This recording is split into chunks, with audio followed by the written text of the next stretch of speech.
ಪ್ರಶಸ್ತಿಯನ್ನು ನೀಡಿ ಗೌರವಿಸೋಕೆ ಕಾಸಿಯಾ ಹರ್ಷಿಸುತ್ತೆ.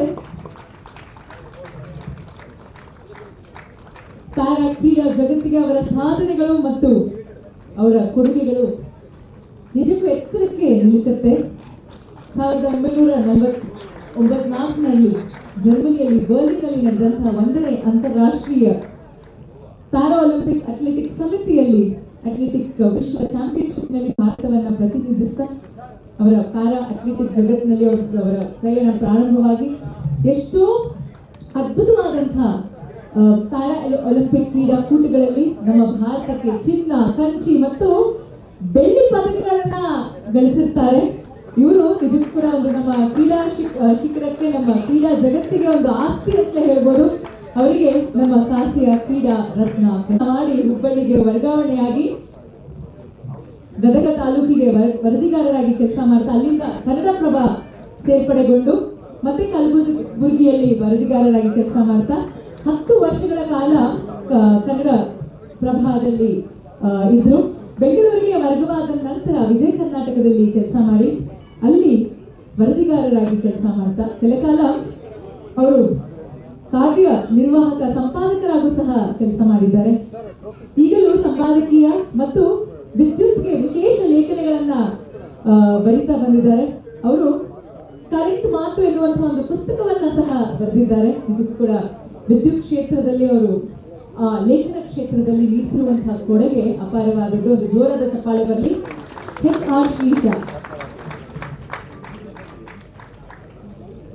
ವಿದ್ಯಾ ವಾಚಸ್ಪತಿ ಎನ್ನುವಂತಹ ಪ್ರಶಸ್ತಿಯನ್ನ ನೀಡಿ, ಯಾಕಂದ್ರೆ ಶಿಕ್ಷಣ ಕ್ಷೇತ್ರಕ್ಕೆ ಇವರು ನೀಡಿರುವಂತಹ ಕೊಡುಗೆ, ಇವರ ಸಾಧನೆಗಳು ಅಪಾರವಾದದ್ದು. ಹಾಗಾಗಿ ಅವರಿಗೆ ಕಾಸಿಯಾ ವಿದ್ಯಾ ವಾಚಸ್ಪತಿ ಪ್ರಶಸ್ತಿಯನ್ನ ನೀಡಿ ಗೌರವಿಸೋಕೆ ಕಾಸಿಯಾ ಹರ್ಷಿಸುತ್ತೆ ಅಂತ ಹೇಳ್ತಾ ಇನ್ನೊಂದು ಜೋರಾದ ಚಪ್ಪಾಳೆ ಬರಲಿ ಶ್ರೀ ದೊಡ್ಡಯ್ಯ ಅವರಿಗೆ.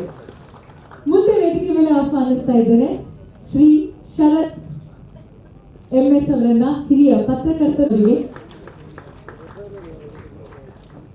ಅವರ ಸಾಧನೆಗಳಿಗಾಗಿ ಇಂದು ಅವರಿಗೆ ಕಾಸಿಯಾ ಅರ್ಥಜ್ಞಾನ ಈಗ ವೇದಿಕೆ ಮೇಲೆ ಬರಮಾಡಿಕೊಂಡ ಶ್ರೀ ಶರತ್ MS, ಹಿರಿಯ ಪತ್ರಕರ್ತರು ಮತ್ತು ಲೇಖಕರು, 18 ವರ್ಷಗಳ ಪತ್ರಿಕೋದ್ಯಮ ಮತ್ತು ಸಂವಹನ ಕ್ಷೇತ್ರದ ಅನುಭವ ಹೊಂದಿರುವಂತಹ ಶ್ರೀ ಶರತ್ ಅವರು ಕಾಪಿ ರೈಟರ್ ಆಗಿ ತಮ್ಮ ಕೆಲಸವನ್ನ ಪ್ರಾರಂಭಿಸಿ ವಿಜಯವಾಣಿ ಹೀಗೆ ನಾನಾ ಪತ್ರಿಕೆಗಳಲ್ಲಿ ಕೆಲಸವನ್ನ ಮಾಡ್ತಾ ಬಾಸ್ ವಾಲಾ ಆಪ್ ಇದೊಂದು ಬಹುಭಾಷಾ ಉದ್ಯಮ ಮತ್ತು ಶಿಕ್ಷಣ ಅಪ್ಲಿಕೇಶನ್, ಇದರಲ್ಲಿ ಕಂಟೆಂಟ್ ಅಭಿವೃದ್ಧಿ ಪಡಿಸಿ ಇದರಲ್ಲಿ ಒಂದು ದೊಡ್ಡ ಕ್ಷೇತ್ರದಲ್ಲಿ ಕೆಲಸವನ್ನ ಮಾಡ್ತಾ ಇದ್ದಾರೆ.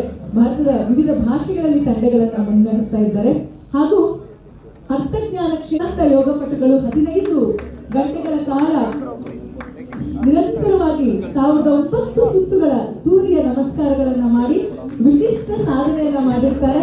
ಹಾಗಾಗಿ ಶ್ರೀ ವಿನಾಯಕ್ ನಾಯಕರವರಿಗೆ ಕಾಸಿಯಾ ಯೋಗ ಪ್ರತಿಭಾ ಪ್ರಶಸ್ತಿ ನೀಡಿ ಗೌರವಿಸಲಾಗ್ತಾ ಇದೆ. ಒಂದು ಜೋರಾದ ಚಪ್ಪಾಳೆ ಬರಲಿ. ಮುಂದಿನ ಪ್ರಶಸ್ತಿಯನ್ನು ನೀಡುವಂತಹ ಸಮಯ ಇದು. ಕ್ರೀಡಾ ಕ್ಷೇತ್ರದ ಕೃಷ್ಣ ನಮ್ಮ ಭಾರತಕ್ಕೆ ಅದೆಷ್ಟೋ ಪದಕಗಳನ್ನ ಗೆದ್ದಿದ್ದಾರೆ ಇವರು. ನಿಜಕ್ಕೂ ಕೂಡ ಪ್ಯಾರಾ ಒಲಿಂಪಿಕ್ ಈಜು ಕ್ಷೇತ್ರದಲ್ಲಿ ಬಹಳ ದೊಡ್ಡ ಹೆಸರನ್ನು ಉಳ್ಳದು. ಇದು ಜೋರಾದ ಚಪ್ಪಾಳದಲ್ಲಿ 2 ಕೈ ಇಲ್ಲದೆ ಕೂಡ ಅವ್ರು ಮಾಡಿರುವಂತಹ ಸಾಧನೆ ಇದೆಯಲ್ಲ, ಅದು ನಮ್ಮೆಲ್ಲರಿಗೂ ಸ್ಫೂರ್ತಿ, ನಮ್ಮೆಲ್ಲರಿಗೂ great inspiration. Vishwas is a great inspiration. Let's give a big round of applause. ಒಂದು ಜೋರಾದ ಚಪ್ಪಾಳದಲ್ಲಿ ಇವರಿಗೆ ಕಾಸಿಯಾ ಕ್ರೀಡಾ ಸ್ಫೂರ್ತಿ ಪ್ರಶಸ್ತಿಯನ್ನು ನೀಡೋದಕ್ಕೆ ಕಾಸಿಯಾ ಬಹಳಷ್ಟು ಹರ್ಷಿಸುತ್ತೆ. ಜೋರಾದ ಚಪ್ಪಾಳೆ ಬರಲಿ. ಇವರ ಹಾಸ್ಯ ಲೇಖನಗಳು ಕರ್ಮವೀರ ಎನ್ನುವಂತಹ ಪತ್ರಿಕೆಯಲ್ಲಿ ಪ್ರಕಟವಾಗಿದೆ. ಅನೇಕ ಪುಸ್ತಕಗಳನ್ನ, ಲೇಖನಗಳನ್ನ ಬರಿತಾ ಬಂದಿದ್ದಾರೆ. ಇವರು ನಿವೃತ್ತ ಅಧ್ಯಾಪಕಿಯೂ ಹೌದು. ಶಿಕ್ಷಣ ಕ್ಷೇತ್ರದಲ್ಲೂ ಸಹ ಇವರ ಕೊಡುಗೆ ಬಹಳ ದೊಡ್ಡದು. ಹಾಗೂ ಲೇಖಕಿಯಾಗಿ, ಅಧ್ಯಾಪಕಿಯಾಗಿ ಇವರು ಮಾಡ್ತಿರುವಂತಹ ಸೇವೆಯನ್ನ ಗುರುತಿಸಿ ನಮ್ಮ ಕಾಸಿಯಾ ಸಾಹಿತ್ಯ ಶಿಲ್ಪಿ ಪ್ರಶಸ್ತಿಯನ್ನು ನೀಡಿ ಇಂದು ಗೌರವಿಸಲಾಗ್ತಾ ಇದೆ. ಅವರಿಗೆ ಒಂದು ಹೃದಯ ತುಂಬಿದ ಅಭಿನಂದನೆಗಳನ್ನ ಹೇಳ್ತಾ ಮುಂದಿನ ಪ್ರಶಸ್ತಿಯತ್ತ ಹೋಗುವಂತಹ ಸಮಯ. ಶ್ರೀಮತಿ ವಿಜಯ ಗುರುರಾಜ್ ರವರಿಗೆ ಒಂದು ಜೋರ